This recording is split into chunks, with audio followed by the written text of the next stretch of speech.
À l'approche du vote au Burkina Faso, l'insécurité est venue s'imposer comme un des sujets phares de la campagne pour les présidentielles et les législatives du 22 novembre.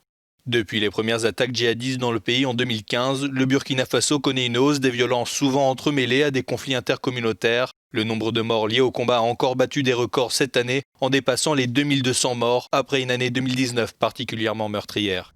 Sous le mandat de Roch Marc Christian Kaboré, le gouvernement a multiplié les interventions pour lutter contre les combattants affiliés au groupe djihadiste. Malgré des prises de guerre comme ces véhicules abandonnés par des combattants dans leur fuite, les forces burkinabèses semblent incapables d'enrayer l'extension des zones d'influence du groupe du soutien à l'islam et aux musulmans et de l'organisation État islamique au Grand Sahara dans le nord du pays. Car en s'attachant aux chiffres, le nord et l'est du pays sont de loin les plus touchés par l'insécurité. La région du Sahel, frontalière du Niger et du Mali, en plein dans la zone des trois frontières, rassemble à elle seule plus de 60% des morts en 2020.